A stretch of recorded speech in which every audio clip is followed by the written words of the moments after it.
The Galactic Empire stretched across countless star systems, its influence deep and unchallenged. The Kravath, a cold and calculating species, ruled with an iron fist. They had conquered hundreds of civilizations, and their relentless pursuit of domination had earned them a reputation as the galaxy's most formidable power. Their philosophy was simple. Only the strong survive, and only the strong deserve to rule. Peace, to them, was a concept for the weak.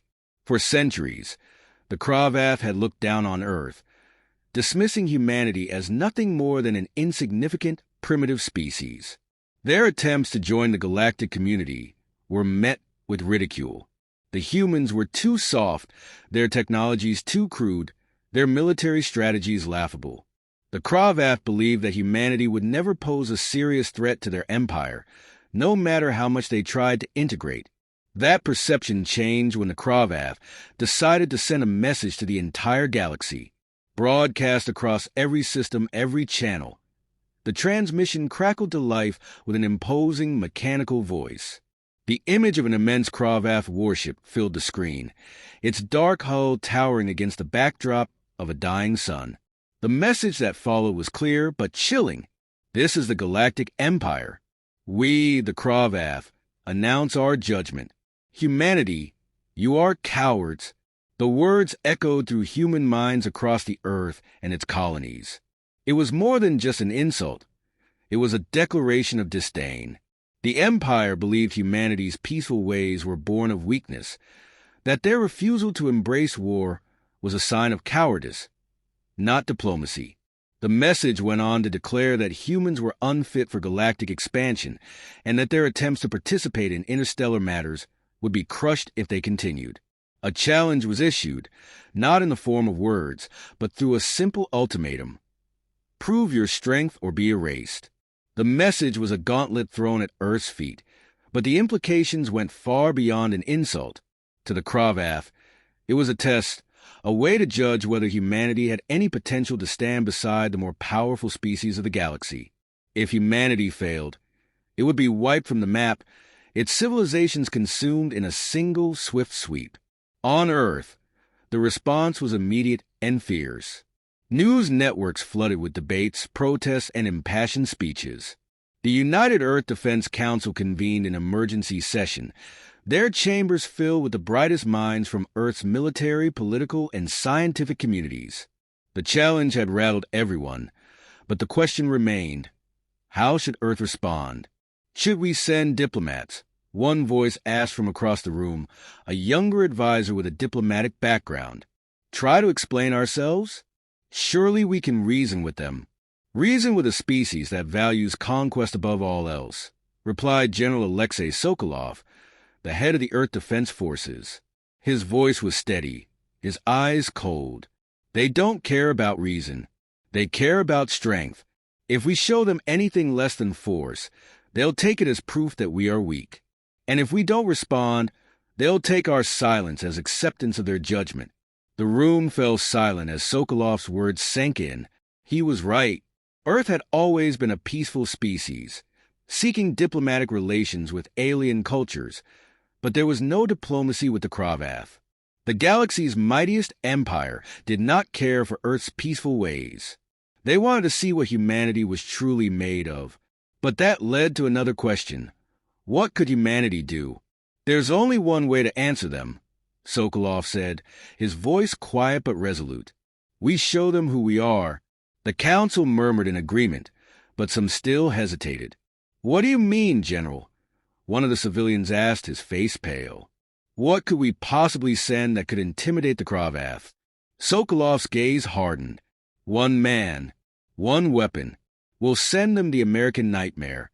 The room went deathly still. There were whispers, uncertain glances exchanged. The American nightmare, a legend, a shadow in the darkest corners of military history.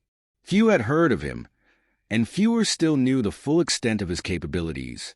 Some believed he was a myth, a boogeyman fabricated to frighten enemies. Others knew the truth.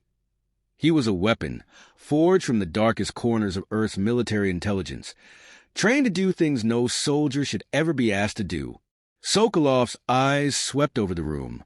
He will show the Kravath that humanity can be ruthless, that we can fight with the same ferocity as any other species in the galaxy. They want strength. They'll get it. The Council hesitated. Sending the American Nightmare was a drastic decision, one that carried enormous risk. If he succeeded, humanity would be feared across the galaxy.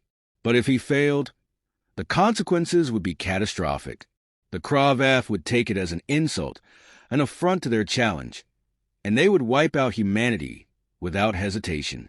A decision had to be made, and the Council made it. They agreed to send the operative, with all the resources at their disposal. They would give him everything he needed, whatever it took to ensure the mission succeeded.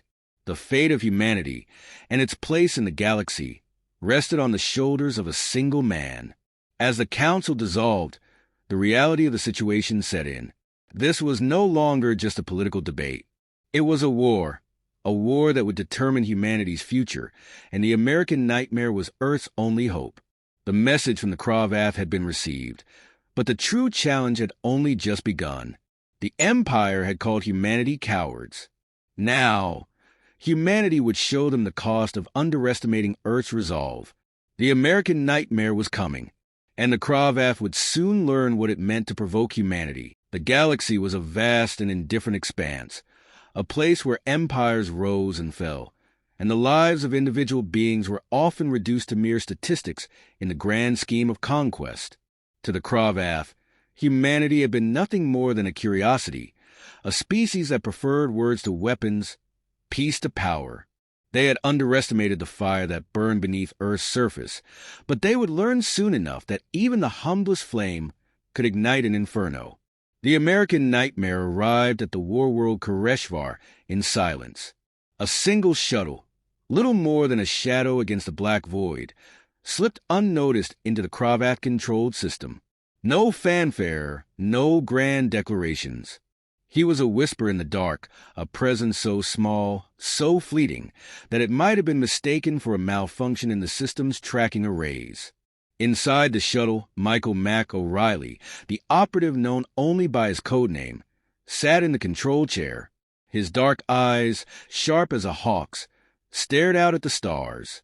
His face was impassive, a mask forged by years of training, but the thoughts that churned beneath it were anything but calm. He had been chosen for this mission not because of his training alone, but because of his understanding of fear, of what it meant to break a man's will without ever laying a hand on him. O'Reilly was not a soldier in the traditional sense. He wasn't just a fighter. He was a weapon, a psychological one. He had spent years in the shadows, eliminating threats that no one else could touch. His methods were unconventional, his results undeniable. Where others saw peacekeepers, he saw weakness. Where they saw diplomacy, he saw opportunity. And in this moment, with the Kravath Empire holding the galaxy's power in its grasp, he saw a single, decisive target: their arrogance. The shuttle's hull vibrated as it passed through the atmosphere of Kareshvar. The planet was a hellscape, blackened skies, ash-choked air, and sprawling mechanized cities. It was a world built for war, where every building, every street, was a fortress designed to withstand the relentless brutality of the Kravath's endless campaigns. It was the perfect place to send a message. The shuttle's entry was seamless, its cloaking technology ensuring that it passed unnoticed by the Kravath's sophisticated sensors.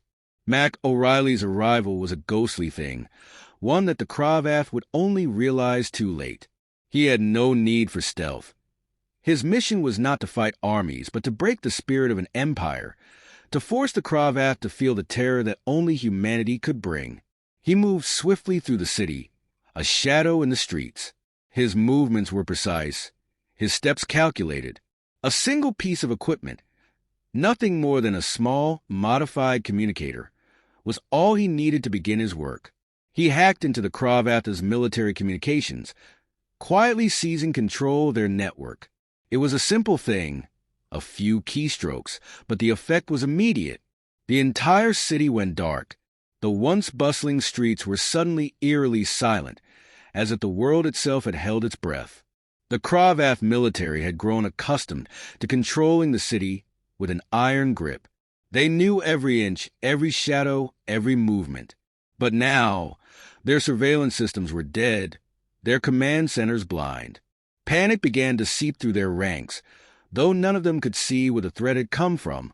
O'Reilly watched as their confusion spread, his mind calculating every move, every misstep they would make. His next move was even simpler. He planted a series of explosive charges in key locations, carefully selecting targets that would cause maximum chaos. The charges weren't designed to destroy. They were designed to send a message. The first explosion rang out in the distance, a distant echo of violence that shattered the quiet. The second followed soon after, then a third and a fourth, each one strategically placed to ensure the Kravath would feel the effects in waves. Each explosion was a silent scream, a reminder that humanity had arrived. The Kravath scrambled, their commanders issuing orders, but their efforts were futile. The nightmare they had invited had come in a form they could never have imagined. O'Reilly didn't need to be there to watch the chaos unfold. He had already moved on, slipping deeper into the heart of the city. His next target was the Kravath's elite combat squadron, a group of soldiers trained to neutralize threats like him. He knew they were coming for him. They always did. But the operative had no intention of letting them get close. They found him in the shadows, their weapons raised, their eyes scanning the dark alleys for movement. They moved in formation, relentless and precise, but they didn't understand the game they were playing. They were hunters, but O'Reilly was a predator. He let them draw closer, knowing their every move, anticipating their every action. Then, in an instant, he struck. The first Kravath fell before they even knew what was happening. The others hesitated, but it was too late. O'Reilly was already gone, vanishing into the darkness like smoke. When they found their fallen comrades, it was not the bodies that haunted them. It was the message. The bodies had been arranged, not in the typical display of brutality, but in a way that spoke directly to the heart of the Kravath. Each corpse was carefully positioned, their faces frozen in expressions of terror, their eyes wide open. The message was clear: we see your fear. The Kravath, for the first time in their long reign, began to question their own strength. They had never encountered an enemy like this, one who could not only evade them, but who could make them feel the raw edge of their own terror. A few dead soldiers might be a normal loss in battle, but this was something different. They had been caught off guard, and their invincibility had been shattered in a single night. By the time the Kravath realized they had been breached, O'Reilly was already gone. The American nightmare had arrived, and with him came the realization that humanity's greatest weapon was not just their technology, but their will to fight, to terrorize, and to conquer in ways the Kravath had never even dreamed of. The Empire had been warned, but it was too late for them to stop what had already begun. The chaos on Kareshvar was only the beginning. In the span of a few hours, the Kravath Empire had been shaken to its core. No one could explain what had happened, how a single human, one man, had managed to cripple their most secure world with nothing but stealth and ingenuity. Panic rippled through the ranks of their military command, a foreign and unwelcome sensation.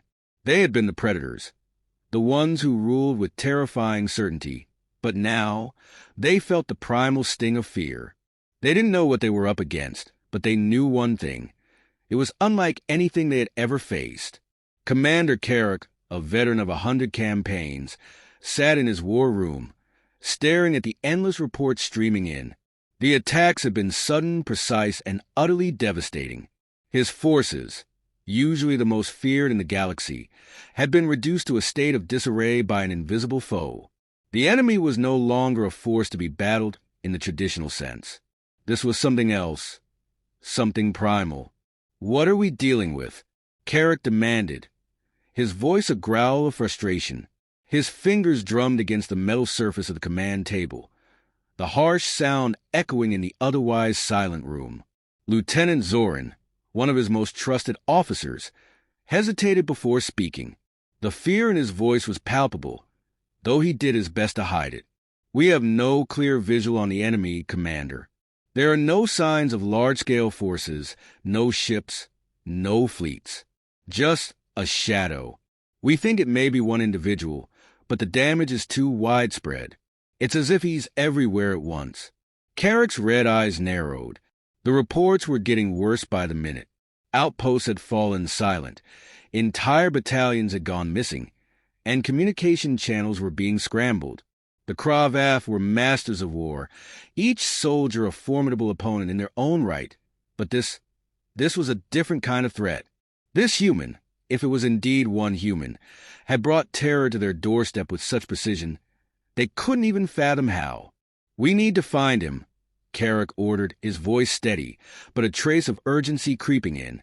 "No matter the cost, we will hunt him down and eliminate him." As he spoke, the command room's holographic display flickered. A new transmission pinged through, a crackling voice, grating, chilling, cut through the static. "I'm here," the voice said. The words so simple, yet they sent a ripple of unease through the room. "And you'll never find me." The transmission cut off abruptly, but the effect was immediate. Carrick's skin rippled with the agitation of his species, a primal reaction to the unsettling words.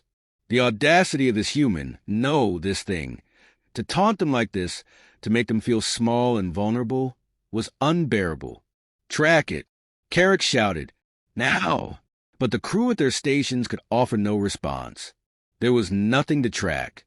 The human had vanished again, like smoke drifting through the air. No ship's signature, no energy trace, not even a whisper of his presence. Just the ghostly words that had planted fear deep in their hearts. The days that followed saw the Kravath military descend into a frenzy of disarray.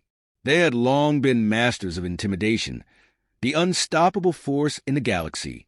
But this one man, this human, was turning their empire's greatest strength into their greatest weakness. The soldiers that had once feared nothing now found themselves looking over their shoulders, checking every corner, every shadow, every alleyway. The Kravath had never known fear like this. It wasn't the fear of defeat in battle, nor the terror of a fleet annihilating their homeworld. No! This was the kind of fear that took root deep within the psyche. The fear of the unknown, of not knowing where the enemy would strike next, or how he would do it.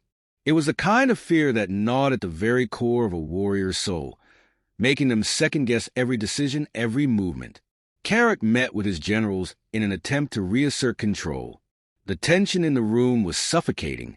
The usually bold, brash warriors now stood silent, their eyes flicking nervously as if expecting an attack to come from any direction. "We are Kravath," Carrick roared, his voice echoing off the walls. "We are the strongest. We do not fear." But even as he said the words, he felt the weight of them. Deep inside, something had changed. The blood of warriors ran cold at the thought of this invisible assailant, and for the first time in centuries, the Kravath began to question their superiority. "It's not just about strength," General Vrock finally spoke up, his voice low and uncertain. "This human, he knows us, knows our weaknesses. He's exploiting our arrogance." Carrick turned to Vrock, his eyes narrowing. "What are you suggesting?" Vrock hesitated, his hand unconsciously resting on the hilt of his weapon. "We have been too focused on brute force, too sure of our own superiority. We've ignored the psychological side of warfare. This human doesn't care about our weapons or our armies. He's breaking us from the inside out." Carrick stood motionless for a moment, the realization settling in. The Kravath had always relied on overwhelming power, never imagining that something as intangible as fear, something so human, could bring them to their knees. The Empire's might had always been unassailable, its forces so formidable that they had never considered the possibility of their own vulnerability. But now, facing this invisible foe, they were unraveling. The soldiers of the Kravath Empire were no longer fighting to win. They were fighting to survive, to preserve the very core of their existence. They had seen what one human could do, and they knew that the cost of underestimating him again would be far greater than any of them could bear. Carrick clenched his fists, his claws digging into the metal of the command table. His eyes flicked to the holographic map of the galaxy, his mind racing for a solution, a way to restore order. But deep down, he knew that this was no ordinary threat. This was the beginning of something far more dangerous than he had ever anticipated. "We will find him," Carrick said finally, his voice low and resolute, though doubt lingered in the corners of his mind. "And when we do, we will make him regret ever stepping foot in our empire." But as the words left his mouth, he couldn't shake the feeling that perhaps it was already too late. The terror this human had instilled was not something that could be so easily undone.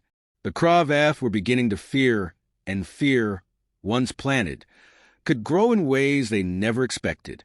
The Kravath Empire had always believed in the inevitability of their own triumph. Conquest was in their blood, woven into the very fabric of their existence. But now, with the name the American Nightmare whispered in the darkest corners of their military command, they had been forced to face a bitter truth. They were no longer the unquestioned rulers of the galaxy. The last few weeks had been a frantic scramble to regain control, but with each passing day, their grip loosened further. Commander Carrick sat in the war room, his hands clenched tightly around the armrests of his chair. The last of his officers had returned from the city of Vothka, reporting nothing but destruction. The once proud stronghold of the Kravath military was now a smoldering ruin, its walls carved with symbols of humanity's terror, a clear and unmistakable message. "They have broken us," General Vrock said quietly, his voice trembling with a mix of fear and rage. His clawed fingers ran through his skull frill, as if the action might somehow erase the pain of failure. "This human, this nightmare, is not just a threat to our forces. He's a threat to everything we've built." Carrick's face twisted in fury, his lips curling back to reveal rows of sharp teeth. "We are Kravath. We are supposed to be unstoppable." His voice cracked with frustration. The rawness of his emotion belied the control he normally exerted over his empire. The weight of failure hung heavy over him. "There's nothing unstoppable about fear," Vrock replied softly, his eyes cast downward. "And we have given them enough fear to last a lifetime." Carrick's gaze shifted to the hollow map projected before him, the stars of the galaxy blinking coldly, as if mocking his empire's crumbling power. For the first time in his career, he didn't know where to strike next. There were no more obvious targets, no more defenses to destroy. The American Nightmare had proved too elusive, too adaptable. Humanity's weapon was not a soldier, but a phantom. The reports continued to flood in. The human, Mac O'Reilly, had shown no mercy. He had breached the Imperial archives and left behind shredded files that not even the most secure systems should have been able to touch. The Kravath found themselves powerless in the face of his tactics. They had tried to counter with brute force, deploying entire battalions to flush him out, only to see those battalions disappear into the night. Every time they thought they were close, he slipped away, and more of their forces were left broken in his wake. The fear among the Kravath was palpable. Soldiers began questioning their leaders. Whispers of rebellion started to spread, and for the first time in millennia, the Kravath military, an organization built on absolute loyalty and unquestioning obedience, began to fracture. Carrick could feel it, a rot that spread from the core of his empire outward. Meanwhile, O'Reilly moved on, his shadow never ceasing, his reputation growing with every victory. His presence became more than just a tactical threat. It became a symbol. To the Kravath, he represented everything they had feared but never acknowledged. The fragility of their empire, the strength of humanity's resolve. It wasn't just about winning battles. It was about the slow, relentless collapse of an empire's psyche. The final blow came when O'Reilly infiltrated the Emperor's palace, an act so audacious that it seemed beyond reason.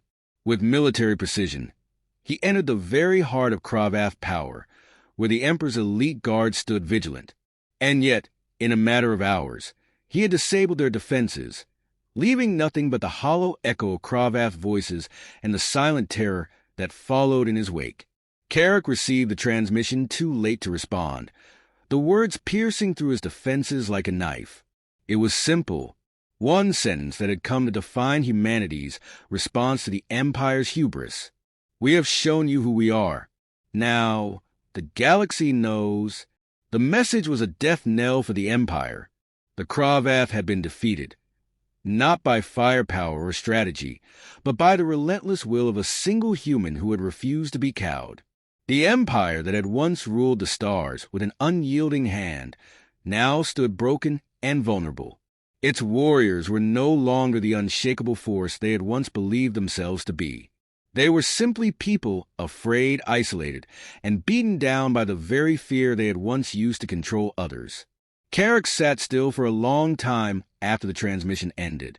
The weight of defeat hung in the air like a suffocating fog. The once proud empire was in shambles, its warriors scattered and demoralized. The very core of Kravath society had been cracked, fractured by the knowledge that they had been undone by something they never understood, something so fundamentally human that they couldn't even begin to replicate it.